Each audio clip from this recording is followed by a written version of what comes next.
Hello दोस्तों, स्वागत है आपका ड्रामा दुनिया में। अगर आप भी उन लोगों में से हैं जिन्होंने कभी शाम होते ही टीवी के सामने बैठकर अनुपमा का इंतज़ार किया है, अगर आपने इस शो के कुछ एपिसोड मिस कर दिए हैं या फिर आप पूरी कहानी एक बार फिर से शुरू से जानना चाहते हैं, तो आज की वीडियो आपके लिए है। आज मैं आपको सुनाने वाली हूँ टीवी के सबसे सुपरहिट शो अनुपमा की पूरी कहानी।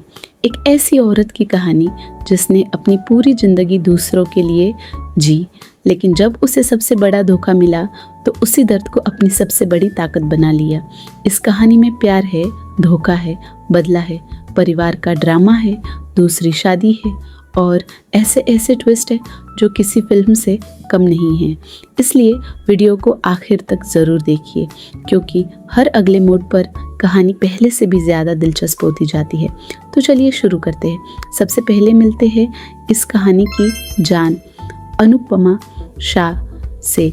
अनुपमा एक साधारण सी हाउसवाइफ है।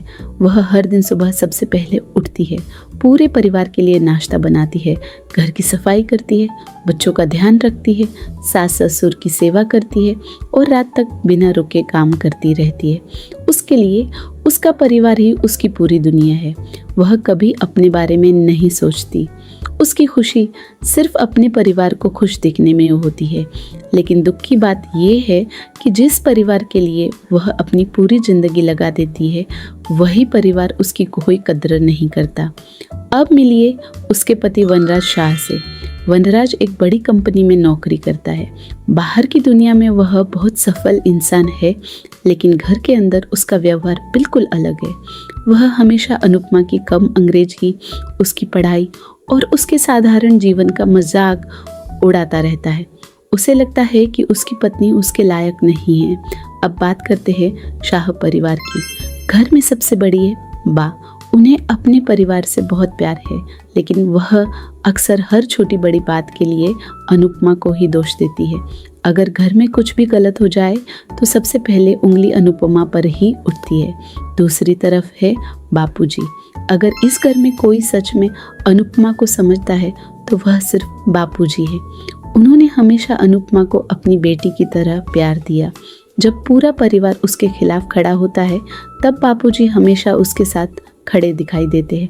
अब आते हैं उनके बच्चों पर। सबसे बड़ा बेटा तोशु, वह अपने पिता की तरह सोचता है और कई बार अपनी ही माँ को नीचा दिखाने में पीछे नहीं रहता।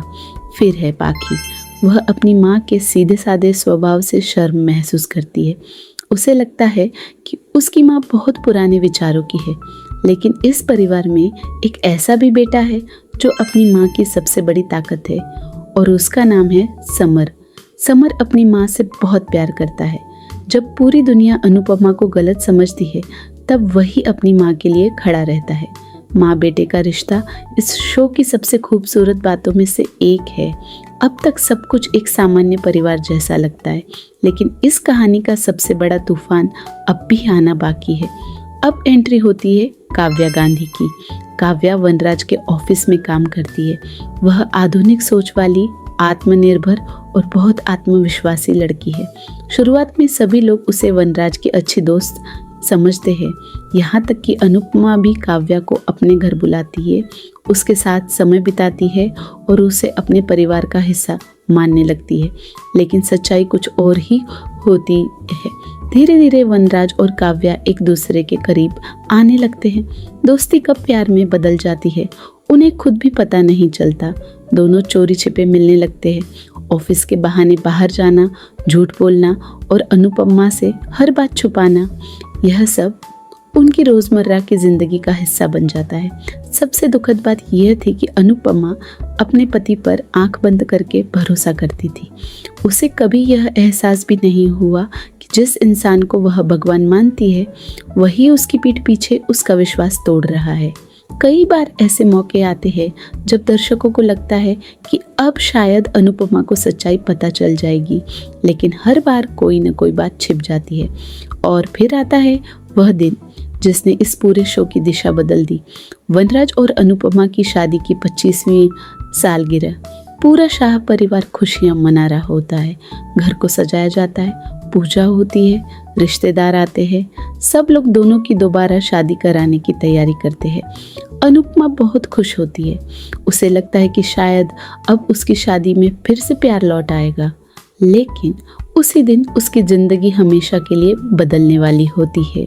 25वीं शादी की सालगिरह का जश्न पूरे घर में चल रहा होता है। हर कोई खुश दिखाई देता है।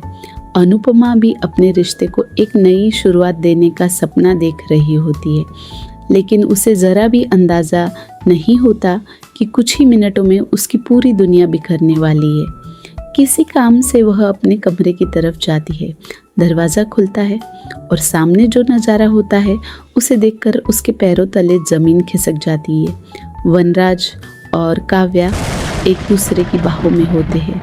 अनुपमा की आंखों के सामने उसके 25 साल का विश्वास एक पल में टूट जाता है। वह कुछ बोल भी नहीं पाती।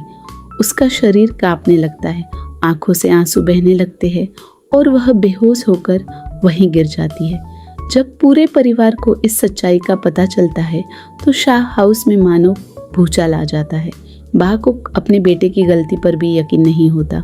वह बार बार यही कहती है कि चाहे कुछ भी हो जाए, घर नहीं टूटना चाहिए। बापूजी का सिर शर्म से झुक जाता है। उन्हें पहली बार एहसास होता है कि उनकी बहू के साथ कितना बड़ा अन्याय हुआ है। समर अपनी माँ को इस हालत में देखकर पूरी तरह टूट जाता है।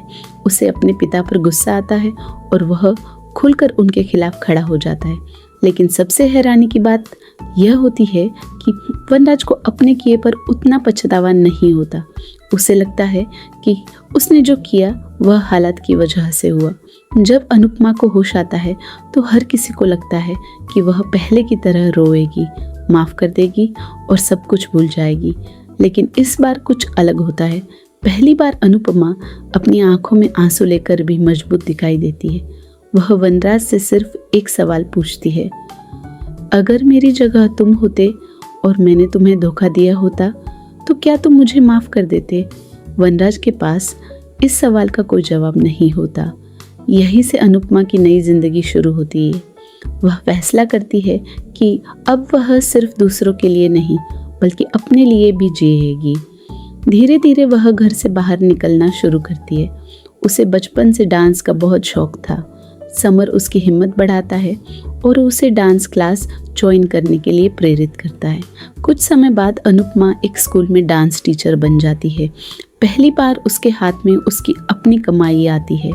वह छोटी छोटी खुशियाँ महसूस करने लगती है। खुद के लिए साड़ी खरीदना, अपने फैसले खुद लेना और बिना किसी की इजाज़त के अपनी ज़िंदगी जीना, यह सब उसके लिए बिल्कुल नया अनुभव होता है। लेकिन वनराज को यह सब बिल्कुल पसंद नहीं आता। उसे हमेशा लगता था कि अनुपमा उसके बिना एक दिन भी नहीं रह पाएगी। लेकिन अब वही अनुपमा अपने पैरों पर खड़ी होने लगी थी। वनराज बार बार उसे नीचा दिखाने की कोशिश करता। कभी कहता कि वह कुछ नहीं कर पाएगी तो कभी उसके आत्मविश्वास को तोड़ने की कोशिश करता। उधर बा भी समाज का डर दिखाकर अनुपमा पर दबाव डालती रहती है। उन्हें लगता है कि तलाक लेने से पूरे परिवार की बदनामी होगी। लेकिन इस बार अनुपमा किसी की बात नहीं सुनती। वह साफ कह देती है कि जहाँ सम्मान नहीं होता वहाँ रिश्ता सिर्फ एक बोझ बन जाता है। इसके बाद दोनों के बीच तलाक की कानूनी प्रक्रिया शुरू होती है। कोर्ट में भी वनराज कई बार कोशिश करता है कि अनुपमा अपना फैसला बदल दे, लेकिन अनुपमा अब पहले वाली महिला नहीं रही थी। आखिरकार दोनों का तलाक हो जाता है। 25 साल पुराना रिश्ता हमेशा के लिए खत्म हो जाता है। तलाक के बाद वनराज बिना देर किए काव्या से शादी कर लेता है। उसे लगता है कि अब उसकी जिंदगी खुशियों से भर जाएगी। लेकिन जल्द ही उसे समझ आने लगता है कि जिस रिश्ते की शुरुआत धोखे से होती है उसमें कभी सच्ची खुशी नहीं मिलती। वनराज और काव्या के बीच छोटी छोटी बातों पर झगड़े शुरू हो जाते हैं। दोनों एक दूसरे पर शक करने लगते हैं। जो प्यार कभी उन्हें सबसे खास लगता था वही धीरे धीरे उनके लिए सबसे बड़ी परेशानी बन जाता है। दूसरी तरफ अनुपमा लगातार आगे बढ़ रही होती है। उसे अब खुद पर भरोसा होने लगा था। उसे यह एहसास हो चुका था कि एक औरत की पहचान सिर्फ किसी की पत्नी या बहू होना नहीं है, वह अपनी खुद की पहचान भी बना सकती है। लेकिन दोस्तों, जब सबको लग रहा था कि अब कहानी यहीं ख़त्म हो जाएगी, तभी मेकर्स शो में लेकर आते हैं एक ऐसा किरदार जिसने लाखों दर्शकों का दिल जीत लिया। एक ऐसा इंसान जो अनुपमा की ज़िंदगी हमेशा के लिए बदलने वाला था।